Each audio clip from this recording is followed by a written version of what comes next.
ونصلي ونسلم على رسوله الكريم أما بعد فأعوذ بالله من الشيطان الرجيم بسم الله الرحمن الرحيم الصلاة والسلام عليك يا سيدي يا رسول الله وعلى آلك وأصحابك يا سيدي يا حبيب الله۔ درس سیرت النبی صلی اللہ علیہ وسلم میں آج کا عنوان گفتگو ہے اسراء والمعراج۔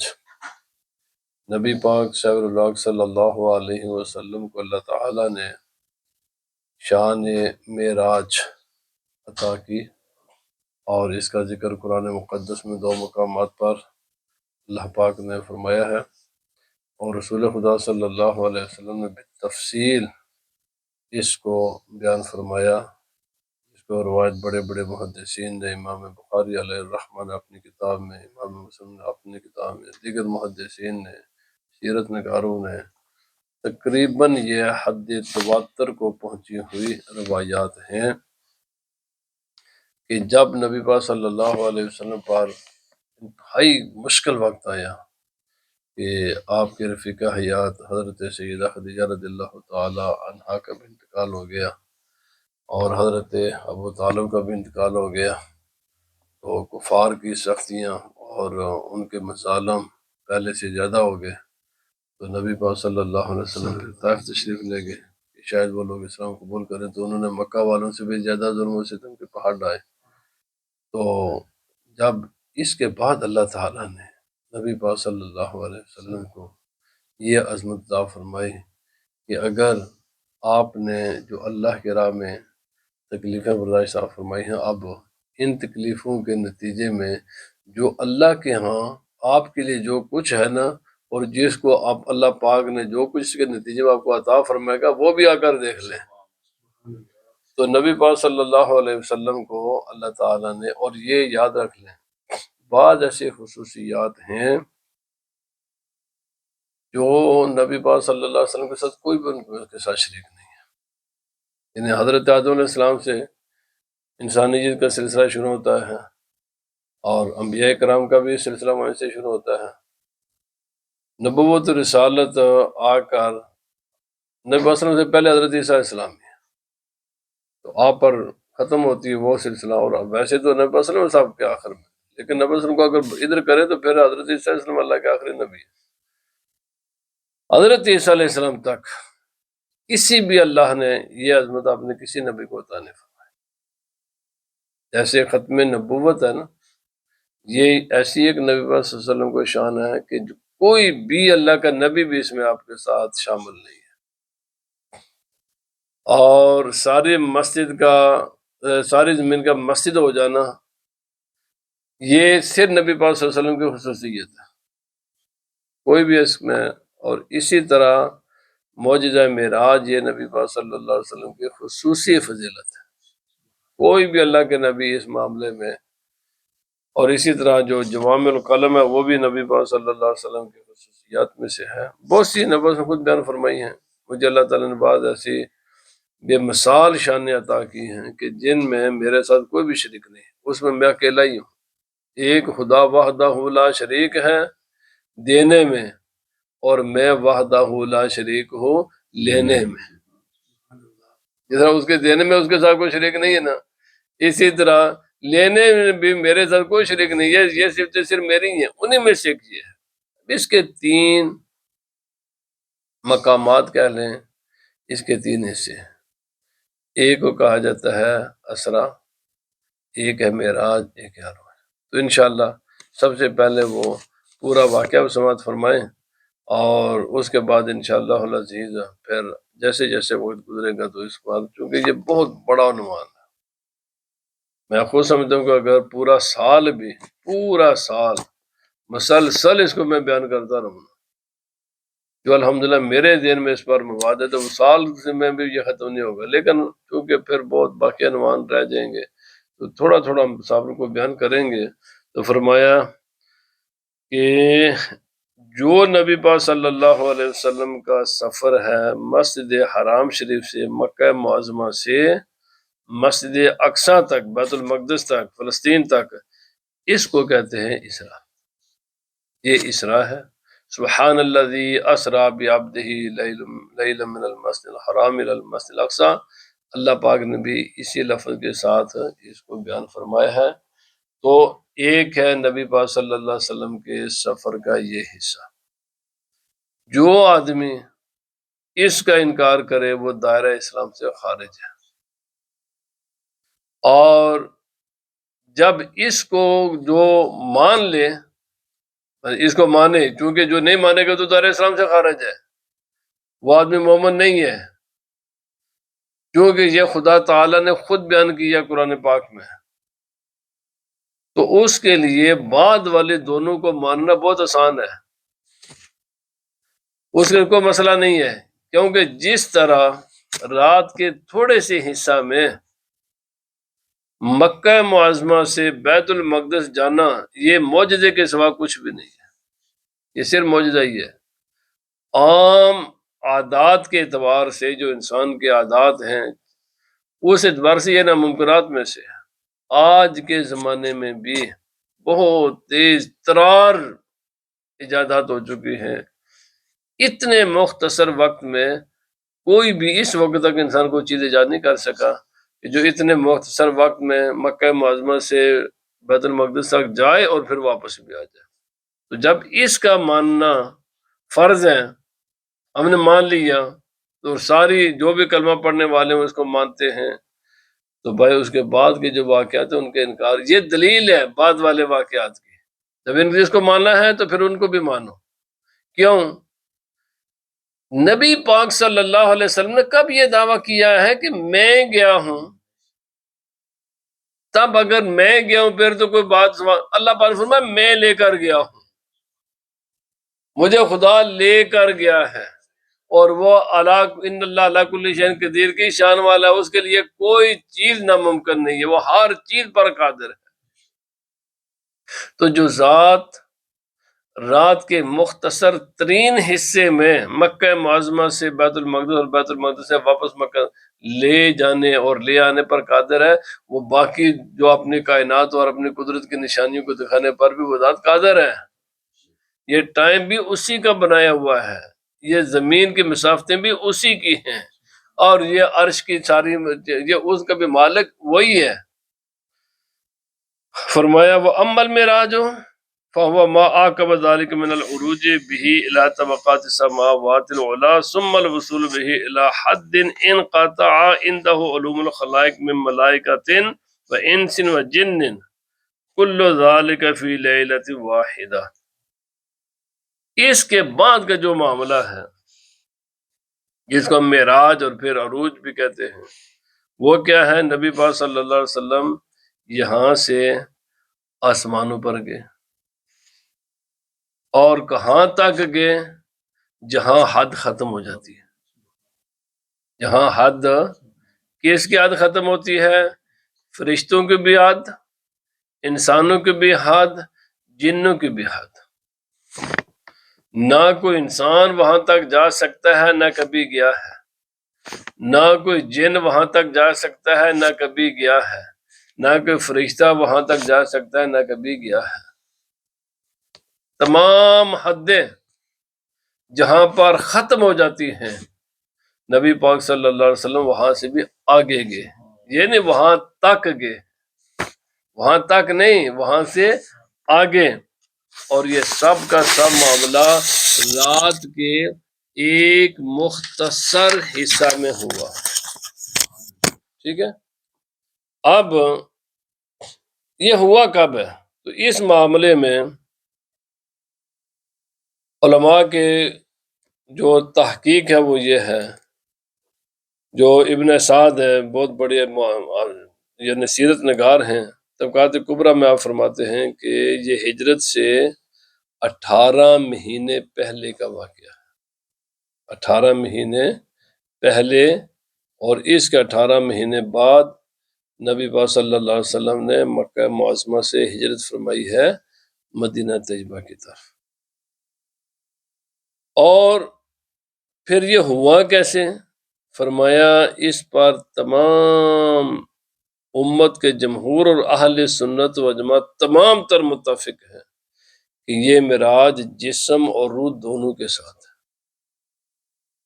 یاد رکھ لیں، یہ اہل سنت جماعت کا متفق علیہ عقیدہ ہے کہ روح اور جسم کے دونوں، یہ نہیں کہ یہ کوئی روحانی ہو، ویسے نبی پاک صلی اللہ علیہ وسلم کو کئی معراج ہوئی ہیں، تو جو باقی لوگ جو دلائل دیں وہاں سے وہ روحانی معراج مراد ہے، لیکن یہ جو اس کا ذکر خدا تعالی نے فرمایا نا، سارے دلائل اسی پر ہیں کہ نبی پاک صلی اللہ علیہ وسلم کو یہ معراج جسم اور روح دونوں کے ساتھ،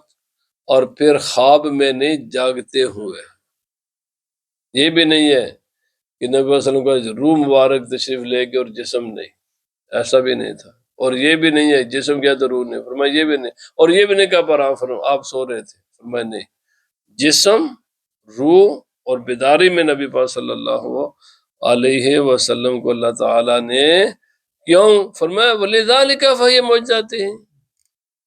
اگر یہ نہیں مانو گے تو نبی صلی اللہ علیہ وسلم کے معجزہ کیسے بنے گا؟ معجزہ بنتے ہی تب ہے کہ یہ جب یہ مانیں گے۔ وہاں تو ہر انسان اپنے آپ خیالات میں روحانی طور پر تو جو مرضی روزانہ لوگ خواب میں کہاں سے جاتے رہے، تو یہ تو کام انسان بھی کہیں سے کہیں جاتا ہے خواب میں، تو پھر نبی میں اور غیر نبی میں پھر یہ معجزہ بنتا ہے۔ معجزہ بنتا ہی تب ہے کہ جب روح مع جسم اور بیداری کے عالم میں ہو، اور یہ جو اللہ پاک نے نبی پاک صلی اللہ علیہ وسلم کو خصوصی عزت عطا کی ہے، یہ بنتی تب ہے کہ جب یہ ساری چیزیں مانیں۔ اگر یہ نہیں مانو گے تو پھر یہ نبی صلی اللہ علیہ وسلم کی خصوصی شان بن ہی نہیں سکتے، کئی لوگ اس میں شامل ہو جائیں گے۔ اور فرمایا بخاری شریف میں جو اس کا اور مسلم شریف میں بہت لمبی لمبی حدیثیں ہیں اس واقعے پر، بخاری شریف اور مسلم شریف میں، ان میں سے ایک میں عرض کرتا ہوں۔ نبی پاک صلی اللہ علیہ وسلم فرمایا میرے پاس براق لائے گی، اور براق کیا چیز ہے؟ فرمایا ہوا دابۃ فوق حمار ودون بغل، وہ ایک سواری ہے، ایک جانور ہے جو جنت سے لایا گیا تھا، جس کا قد و قامت، اس کی جسامت گدھے سے بڑی اور خچر سے چھوٹا، یعنی گدھے سے اس کا سائز بڑا تھا اور خچر سے اس کا سائز چھوٹا تھا۔ یادہ حافرہ عند منتہا طرفہ، اس کا ایک قدم اٹھا کر دوسرا قدم کہاں تک کتنا تیز رفتار تھا کہ انسان کی نظر جہاں جا کر ختم ہوتی ہے وہاں پر ایک پاؤں اٹھانے کے بعد وہ دوسرا پاؤں یہاں تک جاتا۔ نظر آپ دیکھنا، روزانہ اندازہ لگائیں باہر جا کر، انسان کی نظر جب آپ اٹھاتے تو یہ 9 کروڑ میل دور ہے سورج، 9 کروڑ میل دور ہے سورج، اور یہ چاند ہے 2.5 لاکھ میل، تو 9 کروڑ میل کے جب دیکھتے ہیں تو آپ کو ٹائم لگتا ہے، دیکھیں گے تو ذرا تھوڑا جا ٹائم کے بعد ہماری نظر سورج پر پہنچتی ہے، بھائی سیکنڈ کا بھی پتہ نہیں کتنا حصہ اس سے پہلے ہماری نظر وہ پہنچ جاتی ہے،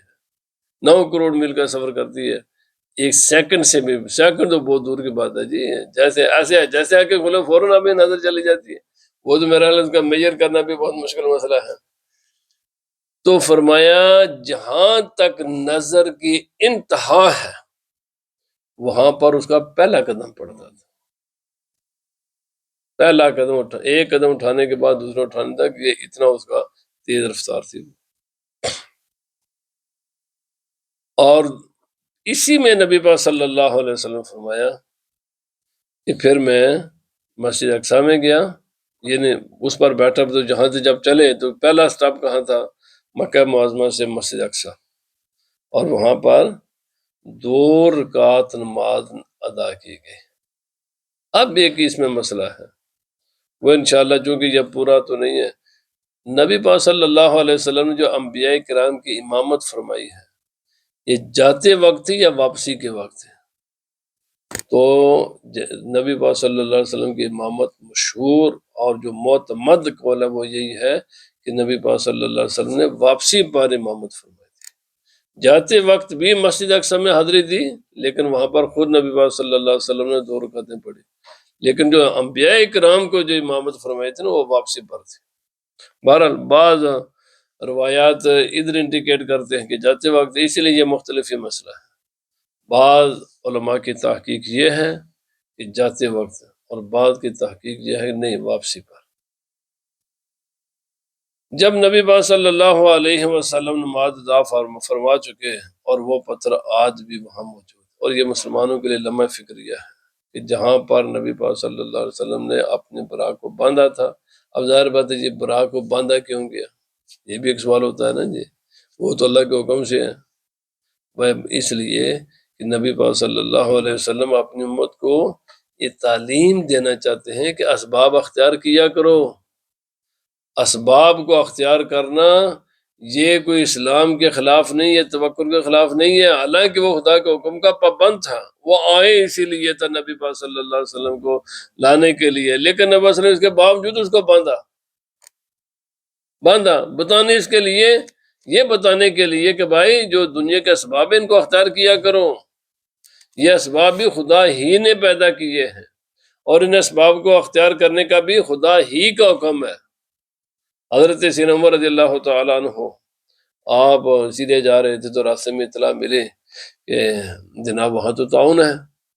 اور بہت شدید ہے، تو لمبی حدیث ہے یہ، تو آپ نے پھر مشورہ کیا، تو لوگوں نے یہ جیسے ہمارے کا علاج کر بھی ہوتا ہے، لیکن وہ منع ایسا تو نہیں تھا، بہرحال تو بعض نے کہا جی جانا چاہیے، بعض نے کہا نہیں جانا چاہیے، تو رائے تو آپ نے لمبی حدیث ہے، ان کا میں آخری احساس کرتا ہوں کہ آپ نے جو مہاجر صحابہ کرام نے بزرگ ان کو بلایا، اور یہ آپ نے ویسے بھی فرمایا فیصلہ جلدی جلدی نہ کیا کرو، بڑے بڑے بزرگوں سے پہلے مشورہ لے لیا کرو۔ تو حضرت عمر رضی اللہ تعالیٰ عنہ نے یہ ساری صورت بیان فرمایا وہاں دمشق میں تو بہت شدید طاعون پھیلا ہوا ہے، تو میں نے دو طبقات سے یا ایک سے یہ مشورہ کیا، یہ تو کہتے ہیں بھائی جو اب موت آنی ہے تو موت آنی ہے، تو آپ جائیں،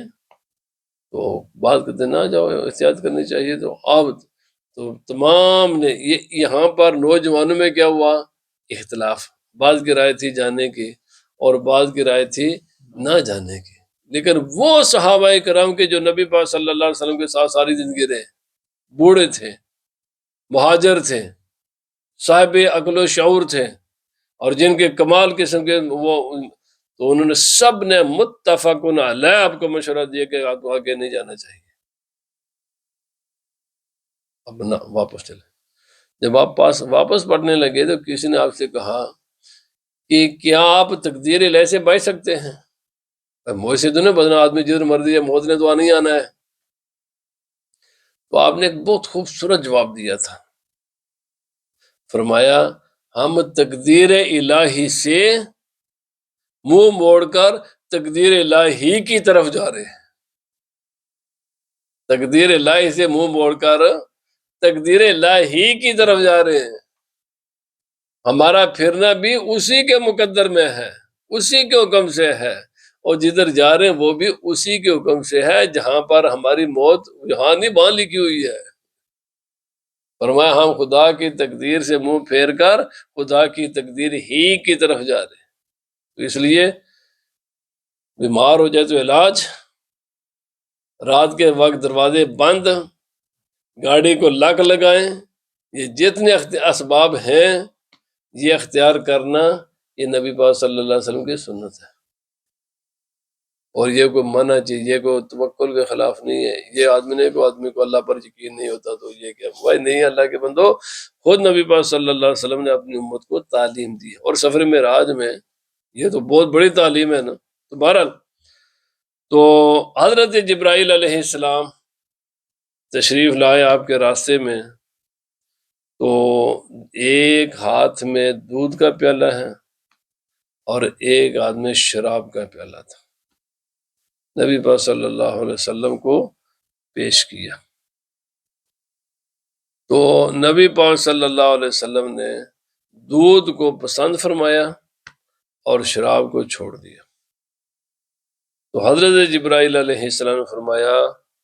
اخترت الفطرہ، کہ آپ نے فطرت کو چوز کیا ہے۔ فرمایا بالکل یہ، چونکہ انسان کی فطرت ہی یہی ہے، انسان کی جب دنیا میں آتا ہے تو پہلی خوراک کیا ہوتی ہے؟ دودھ ہی ہوتا ہے، فطرت یہی ہے، انسان کے پہلی خوراک ماں کے پیتے ہی دودھ ہے۔ فرمایا فطرت کو اپنے پھر نبی پاک صلی اللہ علیہ وسلم کو یہاں سے پھر آپ پہلے آسمان پر، پھر دوسرے پر، اور یہاں تک کہ تمام ساتواں آسمان گزرنے کے بعد سدرۃ المنتہا تک پہنچے، جس کا ذکر سورۃ والنجم، سورۃ النجم میں ہے کہ سدرۃ المنتہا تک پہنچے جو، اور سدرۃ المنتہا کے پاس ہی جنت ہے، جنت بھی وہیں ہے انشاءاللہ۔ اللہ پاک نے اپنے کرم سے اگر نصیب کے تو ہم نے بھی وہیں جانا ہے۔ تو وہاں تک نبی پاک صلی اللہ علیہ وسلم جب پہنچے تو وہاں پر اللہ تعالیٰ نے نبی پاک صلی اللہ علیہ وسلم کے ساتھ کچھ راز و نیاز کی باتیں فرمائی، اور جس کے بارے میں خود اللہ نے بھی ہمیں آگاہ نے کی، فَأَوْحَا إِلَىٰ عَبْدِهِ مَا أَوْحَا، اللہ نے فرمایا میں نے اپنے بندے کی طرف کو وحی کی، بس جو وحی کی بتایا نہیں ہے کہ کیا ہے۔ اسی لیے علماء فرماتے ہیں یہ کہ ایسی حوصلہ افزا یہ آیت ہے قرآن پاک کی، ایسی حوصلہ افزا ہے کہ جو جس کے ہوتے ہوئے یعنی یہ بتائے تو نہیں ہے لیکن کوئی راز کی بات ضرور ہوئی ہے کہ آپ کی امت کو ہم باہر دیں گے۔ بھائی آپ اتنا غم نہ کیا کریں، جو نبی صلی اللہ علیہ وسلم نے بہت تکلیفیں اٹھائی تھی، بہت تکلیفیں مکہ والوں سے تکلیفیں اٹھائی، طائف والوں سے اٹھائی، تو اللہ نے فرمایا ان کے لیے تم تکلیفیں اٹھاتے ہو، انشاءاللہ فکر نہ کریں، جو بھی آپ کا کلمہ پڑھ لے گا، جو بھی آپ کی غلامی میں آ جائے گا اس کا بیڑا پار ہو جائے گا۔ بہرحال اللہ جانتے ہیں، ہمیں تو نہیں ہے کہ آپ کے اندازہ ہی لگا سکتے ہیں کہ بڑی حوصلہ افزا آیت ہے۔ تو پھر یہاں نبی اسی سفر میں نبی پاک صلی اللہ علیہ وسلم پر جو ہے نا پہلے 50 نمازیں نبی صلی اللہ علیہ وسلم کے توسط سے آپ کی امت پر، اور پھر 50 سے کم ہوتی ہوتی 5 رہ گئی، وہ پوری تفصیل ہے۔ تو یہ جو نماز تمام عبادات، تمام تر عبادات زمین پر فرض ہوئی ہیں، نماز آسمان پر فرض ہوئی ہے۔ تمام عبادات کے لیے جبرائیل علیہ السلام آ کر بتاتے تھے کہ روزہ فرض ہے، زکوٰۃ فرض ہے، حج فرض ہے، یہ فرض ہے، لیکن نماز کے بارے میں خدا نے فرمایا میرے پاس ہمیں یہ اس لیے۔ اور جب نبی پاک صلی اللہ علیہ وسلم واپس تشریف لائے دوسرے دن تو آپ نے یہ سارا واقعہ بیان فرمایا، تو مشرکین نے جناب بلے وہ آپس میں جمع ہو گئے، تو کوئی ادھر گروپ ہے تو کوئی ادھر ٹولی ہے تو کوئی ادھر ٹولی ہے، ایک انہیں ان کے پاس جناب آگے ایک بہت بڑا ناکام کرنے کا اور اسلام کو مٹانے کا ہتھیار ان کے پاس آ گیا، اور وہ ہنستے اور جناب چیلنج کرتے ہیں۔ تو کیونکہ یہ لوگ تجارت پیشہ لوگ تھے، تو یہ بیت المقدس میں مسجد اقصیٰ کو انہوں نے کئی مرتبہ دیکھا ہوا تھا اور کئی مرتبہ وہاں گئے بھی تھے۔ تو یہاں پر انہوں نے نا پہلے کہا جہاں ہم یہ آپ واقعہ آپ لوگوں کو بلائیں ان کے سامنے بیان کرو گے، تو میں کوئی نہیں، جو سچے آدمی کو کیا بات ہے کروں گا۔ پھر حضرت ابوبکر صدیق کے پاس بھی گئے، جنہیں یہ آپ تم ان کے بڑی حمایت کرتے ہو ہر وقت، یہ انہوں نے دعویٰ کی، آپ نے فرمایا یہ کیا ہے، پہلے آپ نے خوب تسلی لیا، ہاں بالکل بالکل آپ نے کیا، ہم اپنے کانوں کے ساتھ سن کر آئے ہیں۔ تو آپ نے فرمایا اگر کیا ہے تو میں دل و جان سے تسلیم کرتا ہوں کہ آپ اللہ کے سچے ہیں، بالکل بتانے میں سچے ہیں۔ کیوں یہ تو تم بات کر دے مسجد اقصیٰ کی، تو ہم تو روزانہ عرش کی باتیں، جبرائیل آتے ہیں جبرائیل جاتے ہیں، جبرائیل آتے ہیں جبرائیل جاتے ہیں، ہم تو اس بات کی روزانہ تصدیق کرتے ہیں اللہ کہ وہ نبی پاک صلی اللہ علیہ وسلم کے خادم ہیں۔ یہ تم نے کیا باندھ کی، تم بڑا۔ انہوں نے پھر یہاں سے جب ناکام ہوئے نا تو پھر انہوں نے کہا جی ہاں اگر تم مجمع میں بیان کرو گے، دیکھو خدا کی شان ہے، یہ اللہ کی شان ہے، جہاں سے چاہے تو مجمع جمع کرنے پر کن کو لگا دیا، انہیں دشمنوں کو، جنہیں مجمع کے جب اعلان کرو پورے مکہ میں، ہاں جو مانتے ہیں انہیں کو کہا آ جاؤ۔ انہوں نے جناب جب آئے نا تو ہاں جی ذرا بتاؤ جی، جو ہمیں بتاتے تھے اکیلے گیا سب کے سامنے بتانے وسلم سارا بیان۔ تو پھر جمع ہو کے کہنے لگے اگر ہم آپ سے کوئی سوال کریں، کیونکہ یہ اہل مکہ نبی پاک صلی اللہ علیہ وسلم کی ولادت مکہ معظمہ میں ہوئی، پرورشی وہاں ہوئی، اور یہ تقریباً سو کے نبی صلی اللہ علیہ وسلم 50 برس گزر چکے تھے، 50 سال سے زائد یہ مکہ معظمہ ہی میں نبی پاک صلی اللہ علیہ وسلم رہے۔ تو وہ سب جانتے کہ نبی وسلم کبھی بھی بیت المقدس نہیں گئے. اس بات کو مکے کا بچہ ہر آدمی جانتا تھا کہ آپ کبھی بھی بیت المقدس میں نہیں گئے. وہ کہنے لگے کہ ہمیں کچھ بات کرنے کی اجازت ہے. آپ نے فرمایا بالکل اجازت ہے. تو کہنے لگے آپ کہتے ہیں تو بتاؤ مسجد اقصی کے دروازے کتنے ہیں، مسجد اقصی کی کھڑکیاں کتنی ہیں، مسجد اقصی کے جناب دروازہ رخ کدھر ہے، اس کے سین میں کیا ہے، اس کی چھت کیا ہے، اس کی چھتیر کیسے ہے. ایسے سوال کرنے لگے. اس کے ستون کتنے ہیں. پہلی بات تو یہ کہ یہ ان کے حماقت پر بہت بڑی دلیل تھی. نبی پاک صلی اللہ علیہ وسلم نے دعویٰ کیا تھا میں رات واپس آ گیا. تو کوئی آدمی رات کے وقت جائے اور مختصر وقت کے لیے جائے اور واپس بھی آئے تو اسے یہ سوال نہیں ہو سکتے. یہ تو نہیں نا کتنے دروازے ہیں، آدمی گننے کے لیے تو جاتا نہیں ہے نا. تو لیکن انہوں نے جب ہوا یہ نبی صلی اللہ علیہ وسلم فرمایا جب انہوں نے سوال کرنا شروع کیے نا تو ابتدائی طور پر کچھ مجھے تھوڑی سی پریشانی ہوئی. لیکن اللہ تعالیٰ نے یہاں پر دو روایتیں ہیں، دونوں حدیثیں موجود ہیں. ایک روایت یہ ہے کہ اللہ تعالیٰ نے جو درمیان کے پردہ تھا وہ سب ہٹا دیا اور بیت المقدس میں اپنے آنکھوں کے سامنے دیکھ رہا تھا. جب بھی کوئی سوال کرتا نا تو میں ادھر دیکھ کر وہ بتا دیتا. اور ایک روایت میں یہ ہے،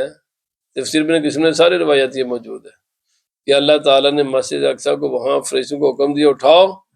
اور بیت اللہ شریف کے سامنے رکھ دو، وہ ادھر ہی رکھیں. جب بھی وہ سوال کرتے جناب دروازے کتنے ہیں، نبی وسلم فرماتے اتنے،